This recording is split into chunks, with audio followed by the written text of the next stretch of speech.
Hello and welcome to another Smaulgld live stream. Had the technical difficulties last night, so we're going to try again tonight. Tonight we had a power outage here where I am, and then also the OBS system didn't work. So we finally, I think, have a good stream. I made some changes in my system, and it looks like the stream health is at green, so it looks like the stream is doing well. Now what I wanted to talk about was it just doesn't matter. And I wanted to go through some of the many items, many cherry-picked pieces of data, cherry-picked stories, that when you hear them, they sound so dramatic, and people use those items in isolation in order to make a determination or even an investment decision. And this show is not about investment advice. It's about learning how to analyze each piece of information, not just first you have to look at each piece of information and determine whether it's true and go through what it is and whether this source is correct and whether it's even a true story. But then you have to go through and determine, even if it is true, so what? Does it matter? Is it really a big deal? And I'm going to go through some of the types of things that you might be hearing. And I see people all the time, they say, well, central banks are buying, that's all I need to know. Well, no, you need to know more than that, because you need to know what central banks are buying. Why are they buying? How much are they buying? How much does their buying influence the price? And I think what happens is the pumpers themselves don't even realize the impact of things. They cherry pick data and they attach significance to it that doesn't exist. So let's go through. I've got a long list of these types of things that I want to go through. So first of all, the idea that central banks are buying gold, that's all I need to know. They know what's coming. That is I don't want to say it's a false statement, but it's a statement that really in isolation means nothing. The bulk of central bank buying comes from Russia. Now, Russia has its own particular set of circumstances that don't indicate the trend among central banks. What do I mean by that? Well, first of all, Russia is a major gold producer. Russia is also an oil producer. Russia is also a country that has very little trade with the United States. Now, Russia takes a good portion of its, over the last 7 or 8 years, of its domestic mining production, I report on this every month, and converts it to its reserves.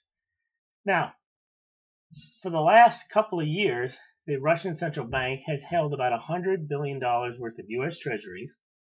Keep that number in mind, because $100 billion in U.S. treasuries is not worth that much.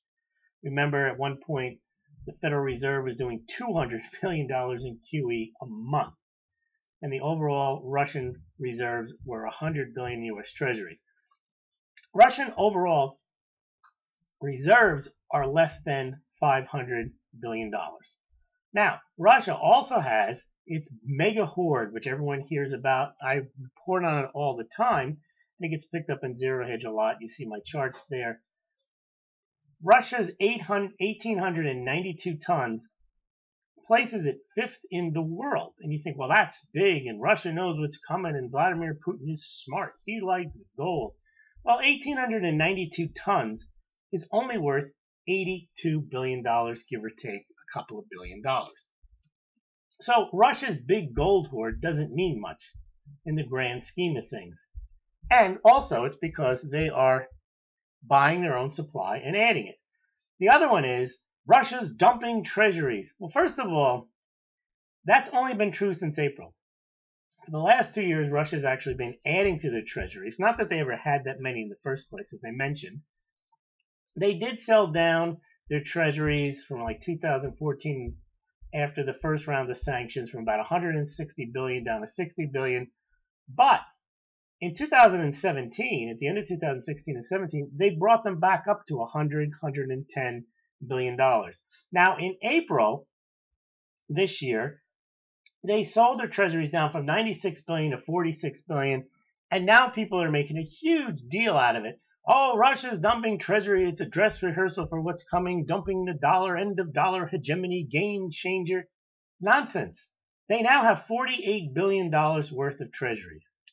They can sell all of those tomorrow and it wouldn't make a stitch of difference. Now, Russia will eventually buy more gold. They'll probably will report on that in the next couple of days.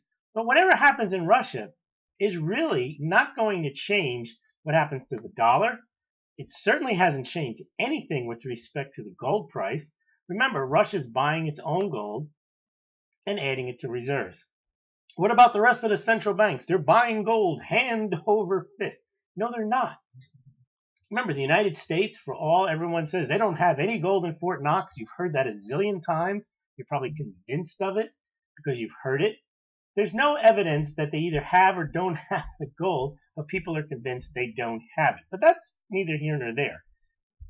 The United States, Germany, the IMF, France, Italy, supposedly have a few thousand tons of gold each. The United States supposedly has 8,180 tons. So what? The rest of those central banks haven't bought gold in decades. You go further down the list, no country is really adding any gold at all to its reserves. They have agreements amongst themselves.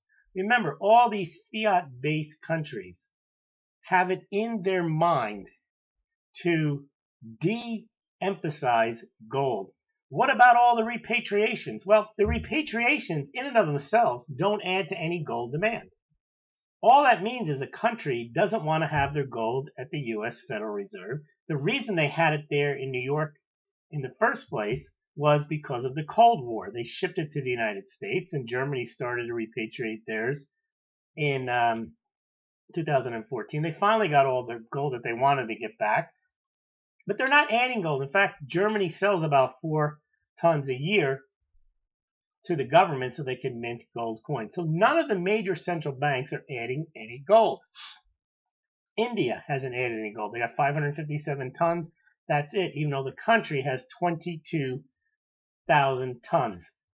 The only country that's and remember, Swiss National Bank sold 60% of their gold. They used to have well over 2,000 tons. And in order to join the IMF, they sold 60% of their gold. England, the UK, sold their gold in 2000, Brown's bottom. They have very little gold left. In fact, Kazakhstan has passed them. Kazakhstan is another country, central bank, an insignificant country in terms of economics, and they also are a gold producer. So they add gold to their reserves. Now, it makes sense for a country like Russia or Kazakhstan to add gold to the reserves. Why?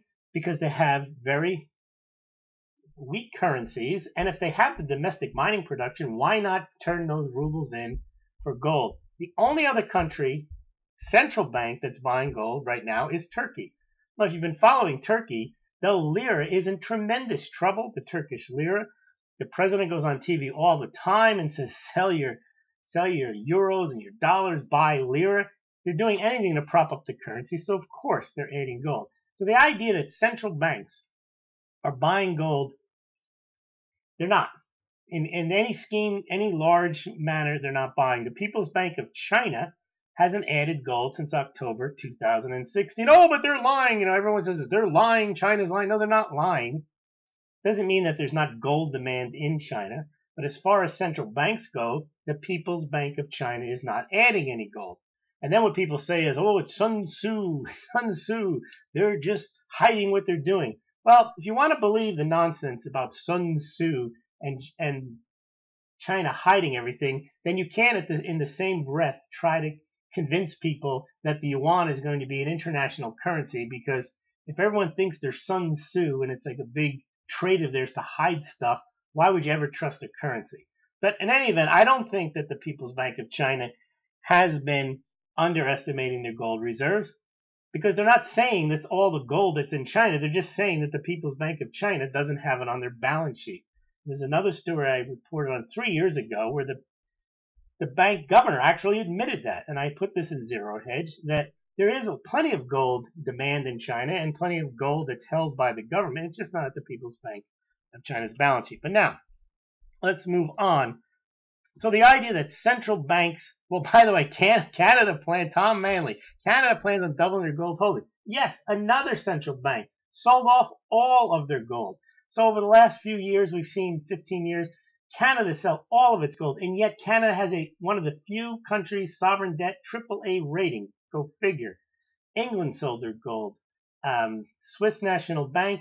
Germany sells gold. France doesn't add any. Italy doesn't add any. The United States doesn't add any. India doesn't add any. Netherlands has repatriated some of their gold from New York, hasn't added any. So the idea that central banks are buying gold, and that's all I need to know. No, they're not buying gold in any large amounts, and the amounts that they buy do not influence the price. So it just doesn't matter. The next one, commitment of traders, open interest, never happened before. I don't even need to go into that. We see that all the time. Someone gets all excited about the commitment of traders. There's this happening, the specs. It has very little impact whatsoever. JP Morgan Silver, there's another one. JP Morgan Silver, they have silver, they know what's coming, game changer, game over. JP Morgan knows it's the smart money. First of all, there's three parts of JP Morgan Silver. One is the nonsense that they have been buying silver eagles and Canadian maple leafs and stacking them because JP Morgan knows what's coming. There's zero evidence for that. There's zero reason for JP Morgan to ever buy silver in such small sizes that it can't be readily traded easily. You cannot get rid of American silver eagles, and they're expensive to buy. At a minimum, you can buy them for, as an authorized purchaser, which they're not, for $2 over spot. And unless JP Morgan plans on opening up a string of coin shops across the country, they're not in the business of buying silver eagles. Now, the rationale for that story was, if you can believe it, that silver demand on the retail level from 2011, 12, 13, 14, and 15 was really weak, and which it wasn't, because if you talk to bullion dealers, even on my own site, people were buying thousands of silver eagles. It must have been JP Morgan, they might say. But the point is that silver demand was not weak during that period, retail demand. Many of you bought lots of silver eagles during the period of time between 2011 and 2015. The U.S. Mint had record amounts. But the rationale was, once you accept the nonsense that demand was weak, someone else must have been buying them, and it must have been JP Morgan. Now, that's not logic. I don't know how you get there, but that was the logic for saying JP Morgan owns silver. Now, there's another story about JP Morgan, about silver, and that is their COMEX vaults. Now, there's two stories there. One, there's no silver or gold in the COMEX vaults. They lie about what they have, and they're trading contracts for gold and silver that's not there. That is true. The amount of notional contract trading on gold and silver is clearly well in excess of the amount of gold that's available to deliver, or the amount of gold that's even registered and eligible to deliver. However, there's plenty of gold in the COMEX vaults and plenty of silver. In fact, there's like over 200 million ounces of silver in the COMEX vaults. So you could say, well, it's not registered. Well, it's there. But then they say, well, they're lying. It's not there. Okay, let's assume it's not there. Well, that's the big JP Morgan hoard. JP Morgan holds about 60% of the eligible silver in the COMEX vaults. And they have definitely increased that up to about 120 million ounces. Well, they know what's coming. Well, we don't know if they know anything. We don't know whether that is silver that's held on behalf of clients, whether JP Morgan holds it for its own account, and most of it is eligible but is not registered for sale. But in and of itself, it means absolutely nothing, because they could be holding it for the exact opposite reason. People think they're holding it because they know what's coming and they're going to make trillions of dollars. See, JP Morgan makes hundreds of billions of dollars over the last few years in profit. And they don't need to wait 8 years, 10 years, 20 years for some rise in the price of silver for their business model. But putting that aside, they could also be holding it because they want to have it in case someone does want to stand for delivery, if they do hold it. So the whole JP Morgan thing, when people say, I don't need to know anything, as long as I know JP Morgan is buying silver, we don't know that JP Morgan is buying silver. We no proof whatsoever that they have silver eagles, 500,000 silver eagles or Canadian maple leafs, and we don't know that they even own the silver that's in the COMEX vault. And by the way, if you don't trust the COMEX vault numbers, then why would you believe JP Morgan has anything? Maybe JP Morgan's making up. So the whole point is people believe what they want to believe. They hear a pompous story, JP Morgan silver, and that does it for them. I'm following JP Morgan. They have silver. Another one, Indian gold. Indians love gold. The monsoon season this year is going to be great. The monsoon season means there's going to be great gold demand. Well, so what? There's monsoon seasons all the time. And the Indian farmers may have a little extra rupee and they go out and they buy some gold. So what? That has never moved the price of gold. Same with silver. Big silver imports. Now, I'm not mocking these or not downplaying the significance. I report on them all the time. I report on the monthly Indian gold imports, the Indian silver imports. But in isolation, they don't matter at all. They're interesting data points, but you have to take them in isolation. They actually don't matter. They don't mean anything. You have to put together a confluence of a lot of data points. And just Russia adding gold to its reserves in a given month and everyone getting all excited means nothing. Well, Russia's dumping treasuries. It means absolutely nothing. You have to have so many things happening at once for gold to skyrocket or silver to skyrocket. Perth Mint, U.S. Mint sales, meaningless. Yes, Max Kaiser saying we're going to crash JP Morgan and buy silver.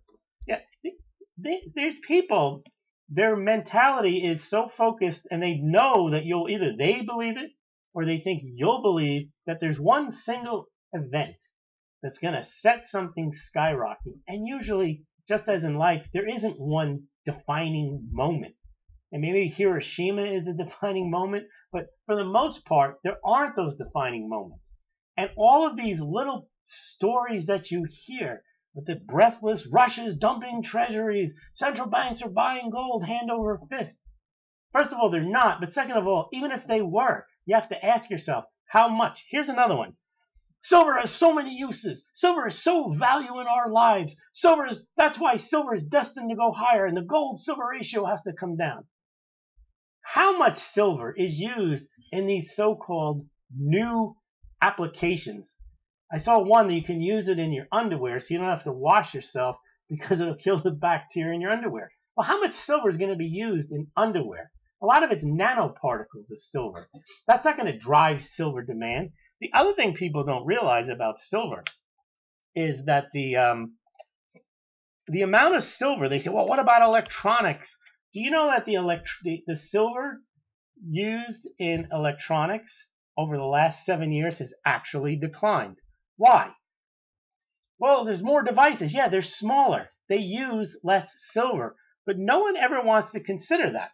They just throw out generalities. That silver demand for solar, same thing. They don't realize that they've made technological advances to use less silver per panel. And therefore, silver demand for electronics is on the decline. And silver demand, even though there's more solar installations, is actually just flatlining. It's under 100 million ounces a year. So the idea that silver is so valuable, you know what? So is copper. So is zinc. So is tin. It's a matter of how much silver is needed. And no one can give you the answer.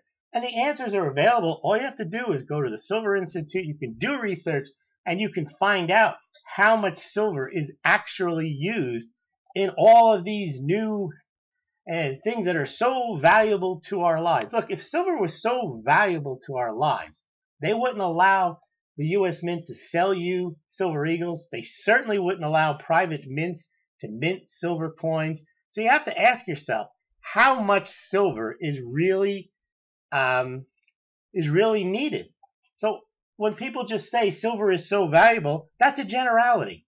Unless you can say how much silver is going to be used in these new applications, how much supply is there, what's the supply demand dynamic, It's meaningless, but people latch on to generalities about silver. Yoga pants. See, that's ridiculous. When you say, oh, there's new medical uses for silver, they're finding them all the time. Yeah, most of it's nanoparticles. Just like I saw a great one. If you're going to have a operation and you're going to have a prosthetic device, well, one of your issues might be that you're going to get an infection. Well, they've created these joints that are made out of sterling silver. Well, that's a great idea, because now you're not going to get the the bacteria won't grow in your body, and it'll take care of it. But if you look at over a period of time, the silver demand in industry has been flat, and the investment demand since 2015 has fallen off 80%. The other one you'll hear is some mine has gone down, or some country has had a dramatic drop in its silver production. So what? Overall, what does it mean? If Chile, the third largest mine in Chile, closes down, what does that mean for overall silver production? They're not going to tell you. They're just going to make a dramatic headline that, oh, this means we're running out of silver. That's the old silver shortage, gold shortage. The other thing you have to keep in mind about peak gold and peak silver, especially peak gold, most people don't know this, but gold mining each year brings online about 2,500 tons a year. That's only a single-digit percentage of all the gold that's available above ground to trade. So even if they stopped mining gold, which they're not going to do, or let's say the mining production gets cut in half over the next 15 years, think through that. What does that really mean? Does that mean there's no gold left? No. It just means they're not adding a larger supply of gold each year. So the point is that all of these things that you hear, just be careful and don't make it your reason for liking gold or silver. I hear people all the time, they pick onto a cherry-picked piece of data, and then they say, that's it. That's what I'm doing. If JP Morgan is buying silver, then I'm buying silver. If central banks are buying silver, I'm buying silver. It's the same with Bitcoin. Oh, well, it's going to destroy central banks. You don't know that. You've heard some pumper, and you've listened to him say it, and you've heard 6 other YouTubers say it, and therefore it's true. And you want to believe it, and you believe it, but it may not be true. Yes. Let me get to some of the the comments here. Yes, Joe Lazar. Remember, Max guys are saying we're going to crash JP Morgan buying some. Yes, then he went from pumping silver to Bitcoin pumper, and then poppy stuff. Kaiser turned into a Bitcoin pumper. The only thing you can give Kaiser on the Bitcoin, though, is that really has been a skyrocketing event. I mean, he was talking about it when it was single digits, $100, $200. So whether you can be right for wrong reasons. You can be right because you're lucky. You can be right because you're right, but you can't deny when somebody's right. And Bitcoin has made a big move higher. Now there's people now that won't mention names that joined the party late, and they're Bitcoin pumpers, and then Bitcoin has dropped 67% since they started in. Tricky guy, without auditing our gold or the Fed, when's your concept got to go with the numbers we were given? Where's the beef? Can't we distrust all metrics in face of obvious chicanery? That's absolutely true. But here's the question. What difference does it really make how much gold any of these countries have? Because the amounts that we're talking about, look at the United States. Let's look at Russia. Russia has $82 billion worth of gold. They've got about 2,000 tons. So if the United States says it has $8,000 worth of gold, so they would have 8 times 4. So the United States would have $240 billion worth of gold. So what? Now, let's say the United States doesn't have it. You don't think that the United States couldn't print up money if they really needed it and buy it? I don't understand why people think there isn't gold in Fort Knox. That they believe these stories that it's definitely not there. It was stolen in the middle of the night. It was driven to the Philippines. Now, why would you believe that more than there's actually gold there? Because the story of how it got there, they confiscated it. They melted it down in the 30s, and they built a facility to put it there. Why would they get rid of it? And if it was gotten rid of, why couldn't they just replace it if it was that important? I just don't get it, why that even matters. Because they've convinced you to think that the world thinks about gold the way they do, or they want you to think about gold. That, well, China's going to take its gold and roll it out in the stadium and say, where's yours? No, they're not. China's got other things to think about than rolling gold out into a stadium.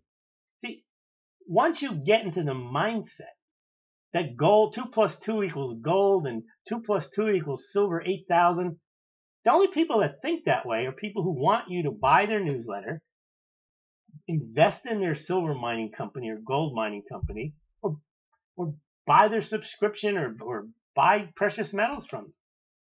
They don't look at the totality of things. They latch onto items. They repeat them like a mantra and expect you to repeat them, and you do. Not you, but not those listening. But I hear people repeat as fact whatever they hear on the YouTube channels, and those YouTube channels repeat the same story. I love to harp on the gold-backed yuan. All you got to do then is take your yuan and bring it to the Shanghai Gold Exchange, and they'll give you gold for it. Nonsense. They never said they would do that, and they're not going to do that. And I heard every single gold and silver respected analyst repeat that on all the channels, write articles about it, and not a peep out of them when it didn't happen. All right, tricky guy, haha, Lou gets wild, crazy, and pumping. No money in silver pumping. But you know, Sharps Pixley dropped their silver coverage because there weren't enough quality silver stories to cover, and that silver was a problem in England because of the 20% VAT. All right, true price of gold or silver is easily determined. Go to a local pawn shop. That's right. They'll rip you off. They won't pay. They won't give you anything really, unless you know. They'll try to sell you, give you far less than the spot price. Tom Manley, silver is the next fiber optic cable. Moves data much faster. Amount needed, I don't know. Okay, let's assume that's true. The question with anything, if it's valuable, is at what point does it not become valuable? So it's like with solar panels. Someone calculated on one of these pumper channels, they basically just did a straight line calculation. They said, well, we're going to need this much solar energy, and therefore it's going to be this many solar panels, and each solar panel has this much silver in it, and the way they calculate it is it's well over 1 billion ounces a year, 2 billion ounces a year, and we don't have that much silver, so therefore silver has to go to $400 an ounce. Now, if you think about that, that is moronic. Because first of all, solar panel manufacturers aren't going to pay $400 an ounce because they won't be able to sell the solar panels at a rate at which anyone in their right mind would buy them. So to think that way is foolish, that, oh, we're going to need silver for solar panels. No, what will happen is, as what happens with anything, they'll either figure out how to use less silver, which they have done already with some nanoparticles, instead of that thick paste that they use, or they've already figured out how to use aluminum, or eventually they'll use graphene. So with anything, certain things are essential. Yes, silver may be essential for certain things, but what they'll do is they'll find substitutable, cheaper metals or cheaper carbon products, whatever it is, if the price gets out of hand. So the idea that there's going to be need to do cables, if they're too expensive, it doesn't matter how good they are. In fact, gold is so useful for so many things, people don't use it because it's too expensive. So they use something else, even if it's not as good. That's why you call it the gold standard. Silver mostly used for wrap star front teeth grills. Peak gold is a farce. I'd like to get your thoughts on that. I mean, some of the gold mining executives say it, but of course they would say that because they're trying to pump.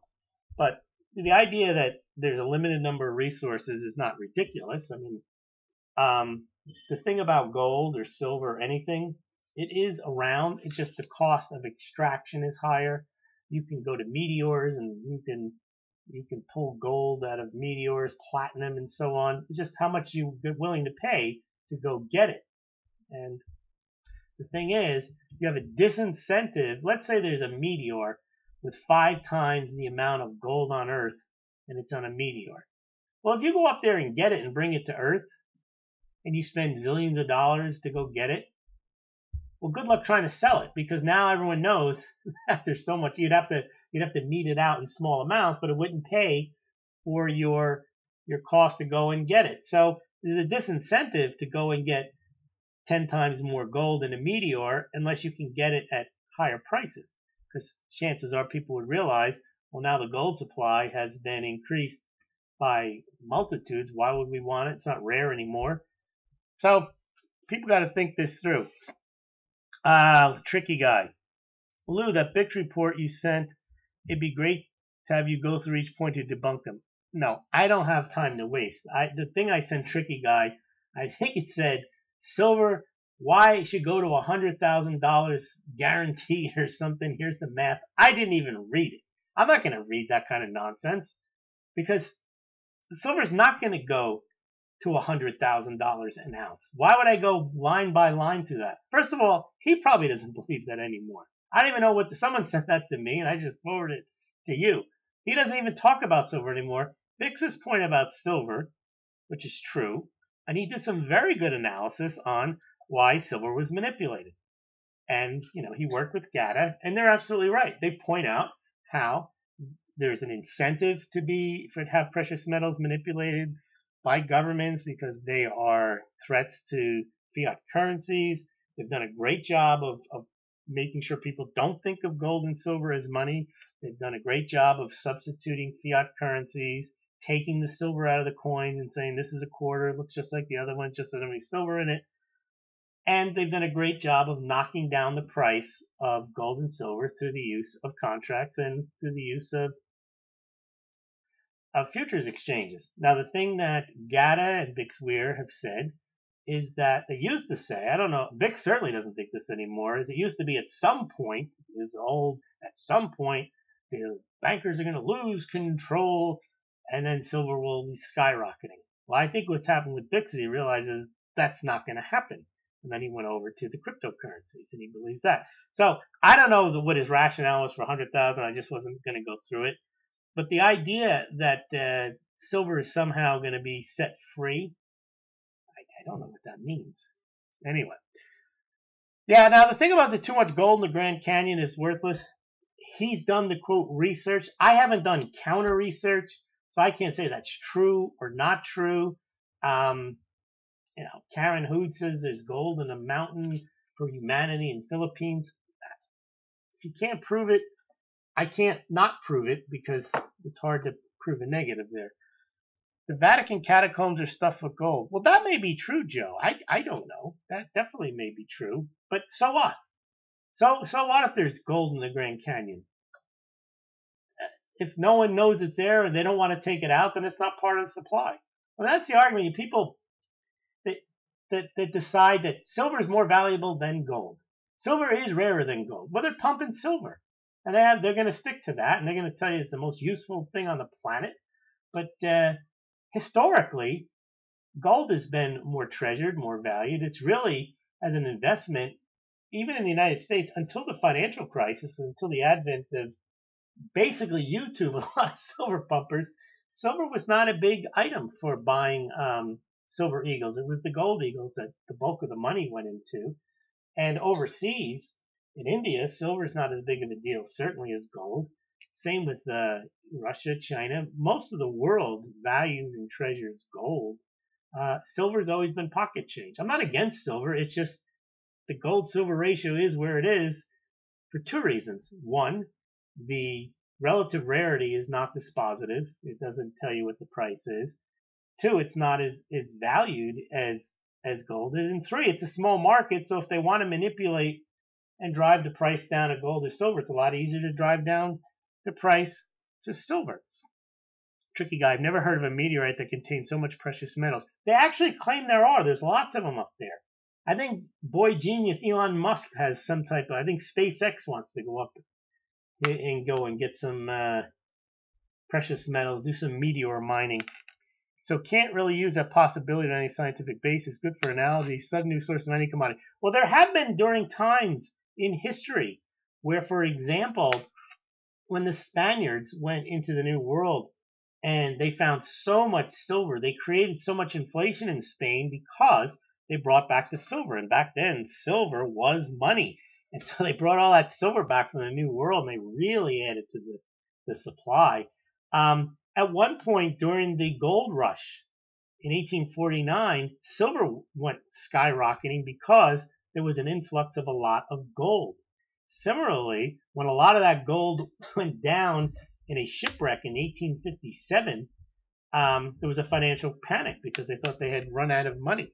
The other thing I read, which is amazing, in the World Gold Council, I think 70, 80, 90% of gold on Earth has been mined since the gold rush of 1849. Tom Manley, gold is money. I agree gold has all the properties of money, but I believe that it is not currently money because it is not currently used in a form that it's suited to be used, which is as a medium of exchange. So if you go through some of the common definitions of money, gold is probably meets all of the definitions. Silver does. Copper does too. And then anything after that, really, you cannot compare anything to gold, silver, or copper for money.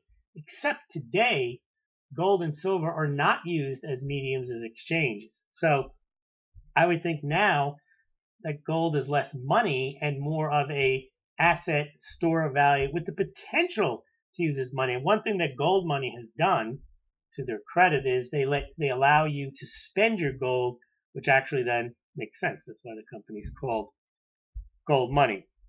See, full name, when you say always has been, always will, that's something that's gold is money, period. Well, it's not as simple as that, because if it's not used for its suited, remember, gold wasn't created to be money. People decided to make it money because it was suited to be money. It was an amazing thing where you can make it divisible. It was fungible. It was rare. People wanted it. You could use it as jewelry. It was perfect for money. But because what the central banks have done, you don't use gold as a currency. You don't go and spend it. So what gold is now is a store of value. And I like to equate gold to horses.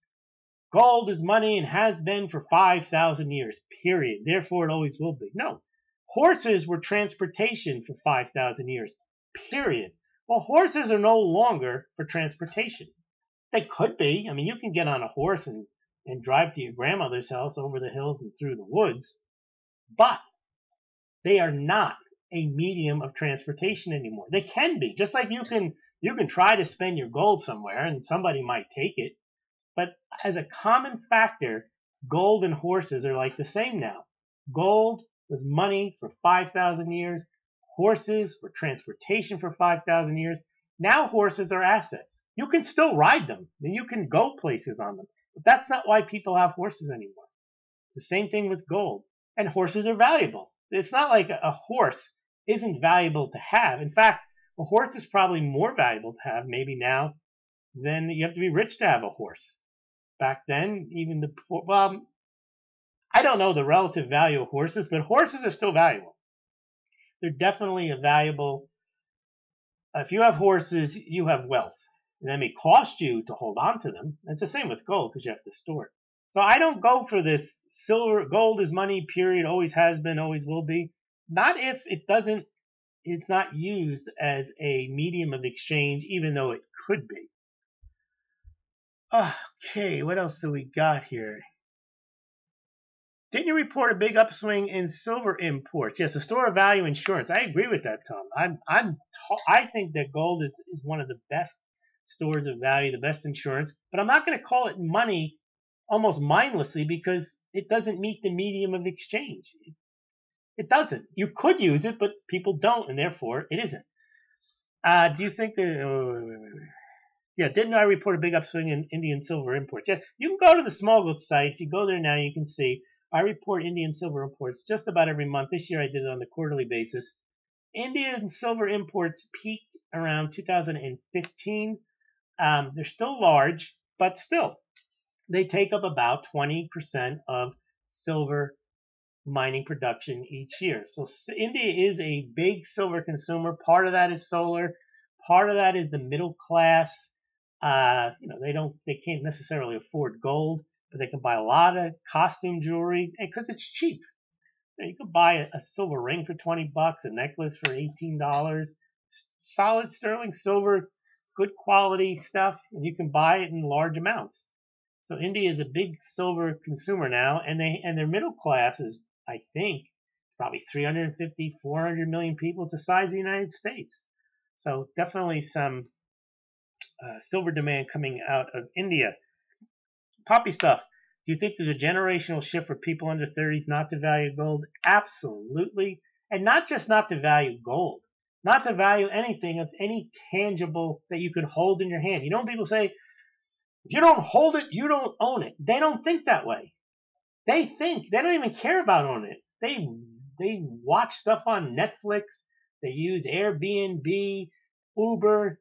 They're in what they call the digital bit sharing society. They don't hold stuff. Look, the average kid, when I was growing up, collected baseball cards, collected coins, stamps, things, matchboxes, things to have in their hand. That's where that tactile experience comes from. Today, kids, when you spend money in front of a child, he doesn't normally see you hand over the gold or silver. He doesn't even see you hand over the change. Maybe he doesn't even see you hand over cash. You have a credit card or you swipe a phone. So they don't see gold as money, period. They don't see it at all, period. So the younger people, and I think this is a very big shift that older people refuse to see because they stick to this gold is money. Gold has been money for 5,000 years. You'll see. No, horse, you could have said the same thing with horses. Everyone will always ride on a horse. Horses are safer. Cars are dangerous. You can get killed riding on a car. But that didn't stop people from adopting the car. You can argue horses are far better than cars. Cars are dangerous. They probably killed in their first few years more people than ever killed riding on a horse. And yet, the car took off. Why? People like the convenience and speed of a car. Just like cryptocurrencies. You give a young person gold or silver, what am I supposed to do with it? They can't spend it. They might want to look at it, but that's about it. So there's definitely poppy stuff. There's definitely, excuse me, let me just get on to finish with poppy stuff's question. There's definitely, that's how they've been brought up. They don't hold things in their hand and value them. They buy stuff online. They play video games. They don't collect stuff. Full name. It's suited because it's finite. Yes, it is suited. I'm not arguing it's not suited. I'm saying, but it isn't being used, not for its intended purpose. It doesn't have an intended purpose. It's not being used for the purpose that which it is suited for. Gus the Broken. Hey, Gus. Greetings from the Netherlands. It's 4 a.m. and working late. Gus, so you guys know, is an engraver. Quite an interesting profession. A word exists outside of the bubble. Yes, that is true. But a lot of that world is populated by, as Poppy Stuff says, by younger people who, you could argue, don't know any better, but they could argue we don't know any better. So that they've moved into a new world. There's always that possibility that the world has changed, and I have to accept that. I have what I thought at the time might have made me a wealthy person. I used to buy record albums and CDs. They are worthless now. I would spend $15, $20 on a CD. So I have hundreds of CDs. You can't get rid of them for $2 for most of them. So the point is that even things that you think are valuable and you can hold in your hand, I would think that'd be more valuable than a Bitcoin, which is just a bunch of string of digits. Like, what are you going to do with it? You can't. But people value that stuff. They value the fact that they don't have to lug around gold. They don't have to bring it to a coin store. That may sound alien to you, but to them, that's second nature. It sounds alien to them that they'd want to have a monster box of silver eagles. What are they going to do with it? They got to pick it up and move it? And what are they going to do with it? They look at things completely different. Yes, they live for the experience. That's right. And it's not just a function of that they don't have the same economic opportunities that the boomers or Gen X had. That's not it. That's just how they were raised. They weren't raised. Their parents may have stuff. Here's something that's happening is as the boomers get older and either die or they want to give their kids stuff, the kids don't want it. They're going to sell it. They're going to get rid of it. Someone I know was saying that they went around, enjoy this kind of stuff, antiquing and looking at old furniture. He said it was really cheap because younger people don't want that stuff in their house. They don't collect stuff in the same way. So I think that is a huge shift in how people look at it. Not horses. Spend some time outside the U.S. and you may understand. Okay. Just so you know, I spent 15, 20 years of my life living outside the United States. So I know plenty about what's going on. Explain to me what I need to know outside of the United States to know what's going on. Gold has no maintenance. Hold on, let me go back to the horse. Hold on. Let me just get full name here. Maybe your opinions count in the U.S., but not in other countries. I don't know what that means. I don't know what's invalid about my opinion. That's another thing. You're looking at it from the U.S. perspective. No, I'm looking at it from a logical perspective. I'm looking at it based on what I've heard people say, not just in the United States. If you listen to some of my interviews, I've interviewed people from, I think it was from Bulgaria. He said during the crisis, gold and silver there, when the economy collapsed, meant nothing.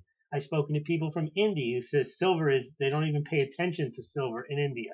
So I've got enough international experience. I know what people think. I don't know everything. But the point is, what I'm saying has nothing to do with the fact that I'm American and I don't get what the rest of the world is doing. Most of these people would tell you, China does this and China does that. They don't know anything about China. They've never been there either. Or the Europeans do this. I love when people say, the Swiss from Sweden, they don't even know because they don't even realize that Sweden and Switzerland are 700 miles apart. But they talk about them as if they're interchangeable. I can sell gold anywhere. Of course you can. You could trade horses too. You could trade anything. There's a market in today's world to trade anything. You can loan against gold. See, people interpret that when I say gold isn't money, that I'm against it. No. Horses are not a store of wealth. I never said horse was a store of wealth. I was using an analogy that horses used to be considered transportation, period. I didn't say horses were gold. I said that gold was like horses and that people used to say gold is money, period. I'm not saying that horses are money. Horses are like gold, and in the United States they are, but in Europe they're not. Gold has no maintenance. That's correct. I'm not comparing horses to gold. I'm comparing the idea that horses were transportation and no longer are transportation as their primary source, and that gold is no longer money, meaning it's no longer currency, a medium of exchange, as its primary means of value. A horse is an expense, not an asset. Well, that's more true today. Although racehorses, people have good horses, and you can trade them for money. Again, I don't know the horse market. I do know that you can still ride a horse as transportation, but that's not why people have them anymore. Spend some time outside the U.S. and you may understand. I don't think so. Back in the day, the poor had horses and the rich had cars. That's true. Now the poor have cars and the rich have horses. That's true. It's just like the rich used to eat sugar and now the poor eat sugar. Definitely true. A world exists outside the bubble to live for experience. Not all that shines is gold, just iron pyrites, just like your paper money fools gold, says Gustav Purple. Go live in rural Vietnam. No thank you. Cambodia or anywhere in Asia, they'll tell you and tell us that gold is not money. Okay. So it's possible that there are certain cultures that will trade gold. But remember, my U.S. perspective is based on how I live my life.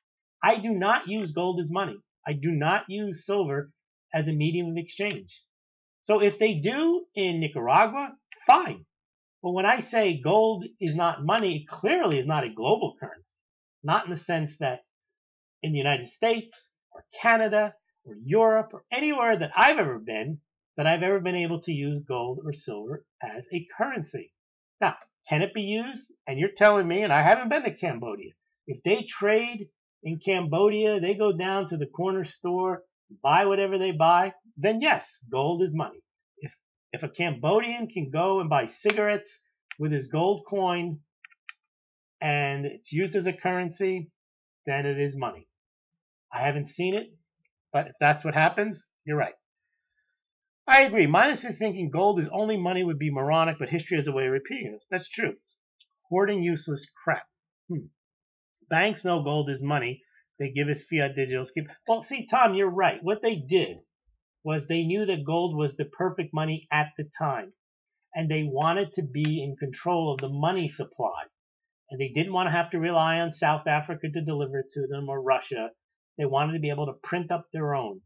They didn't want to have to rely on the United States being able to convert their dollars from the U.S. Treasury. That's the whole crux of banking, is they want to be in control, and gold puts limits on them. And that's exactly what Greenspan has said in 1966. The problem with gold is they can't control it. They try to control the price. They had the price of gold set at $35 an ounce. But because other people valued it, the price would rise in what they call the free market. So banks definitely have done a number. But the problem is we live in a bank world. Anyone, if you can go move to Cambodia and trade and use your silver there to prove the point that you can use silver as money. I don't even know if that's true, but if it is true, it's certainly not true here.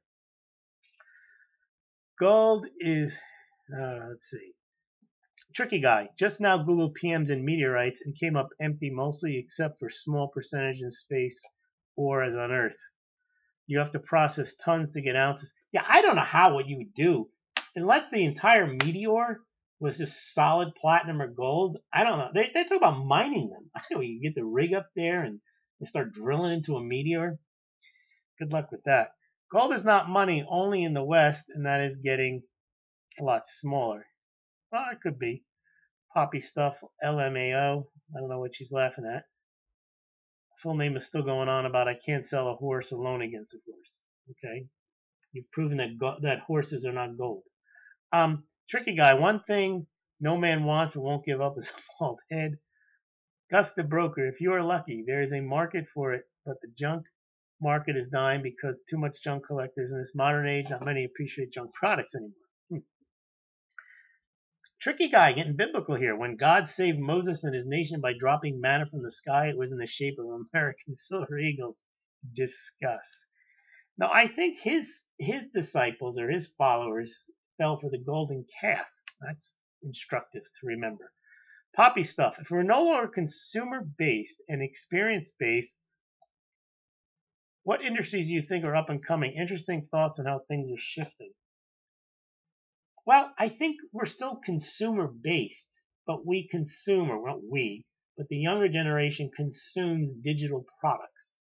Hence, that's why Netflix is worth what it is. It's all digital. Travel, I suppose, is a big deal. But even there, I think digital travel, you see people. I did a thing in Veronica the other day where these kids, they were in Amsterdam at the Rijksmuseum. They were looking, well, they weren't looking at it. There was a picture of the Night Watch, which is a Rembrandt piece. And none of them were looking at it. They were looking at their cell phones. Now, you might hope that maybe they were looking at their cell phones because they were learning about the painting, but I doubt it. They were probably on WhatsApp or whatever they were doing there. Because the horse market is used. What's true? Well, freezing it, isn't that that's in your neck of the woods, right? Or export all over Rome is top dollar. I mean, the major breeds in the Netherlands, look up freezing horse. They're awesome, yeah. Okay, what's better hedge? Metals, special booze, raw coffee beans, what? Come on, tell us. All right. Well, it depends. You know, I did a blog post. Are cognac and whiskey money? And it could be. I mean, they're divisible. You can buy a big bottle and you can pour it into little shots. You could store it for pretty much indefinitely. People want it. The only problem with cognac and whiskey as money and cigarettes is you can't reuse them. I mean, You drink the whiskey, it's gone. But raw coffee beans, they last 10, 20, 30 years. All you gotta do is roast them up. Depends on what people want. If you're in a barter situation where wealth is not, gold is more suited for storing wealth rather than using as money. You rather store it. But if no one has any money, but you have scarce goods, people will trade. It'd be more valuable to trade, at least initially, the coffee beans for the whiskey than it would be the coffee beans for the gold. Because if they're in a limited economy where there's fewer goods and services, the gold isn't worth much.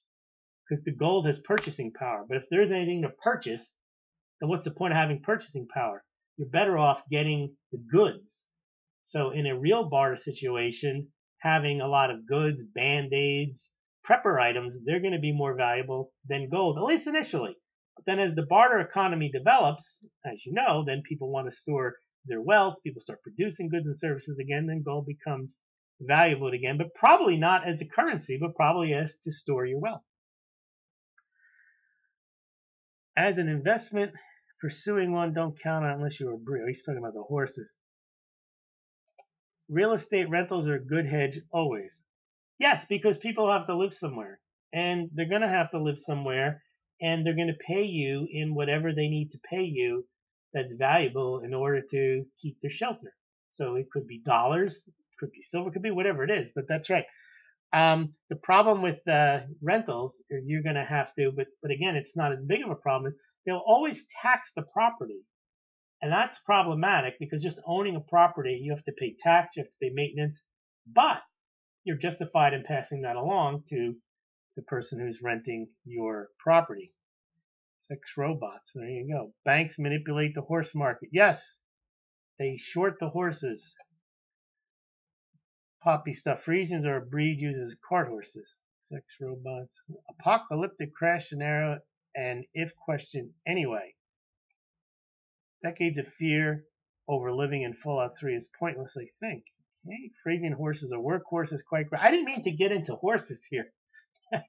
Someone misinterpreted what I even meant by bringing them up in the first place. But anyway, horses are not transportation, period. And I know people get mad when I say it, but gold is not money, period. Gold can be money, has been money, possibly could be money again today, but I'm not sure that it will be. Your horse can break a leg, your booze can spill, your gold might be found to cause cancer tomorrow. Yeah, all the people wearing rings, and who knows if that's like a bad thing. Renting as an owner, yes. Mr. Wilbur. Remember, no one remembers Mr. Ed with Wilbur. Sex robots can be used as money. Sorry. Oh, that's okay, Poppy. I like horses too, but I wasn't intending to compare them as a valuable commodity like gold. Obviously, horses are not divisible like gold is. They're not fungible. I mean, every horse is different in most respects. So gold are not horses. All right, well, unless we have any other questions, that was all I had for tonight. I just wanted to go into it just doesn't matter.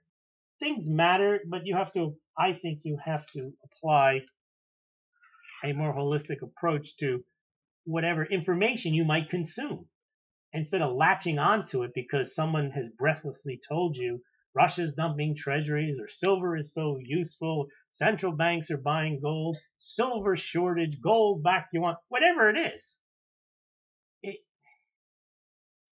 It either may not be true, or even if it is true, so what? It just doesn't matter. So I think that's the main takeaway that I've been looking at things for the last few years, because you have to ask yourself, if you've been watching the gold and silver prices, and every time someone tells you this is it, this is going to skyrocket, and it doesn't, you have to say, well, why didn't it? And the answer isn't just as simple as manipulation. That's part of it.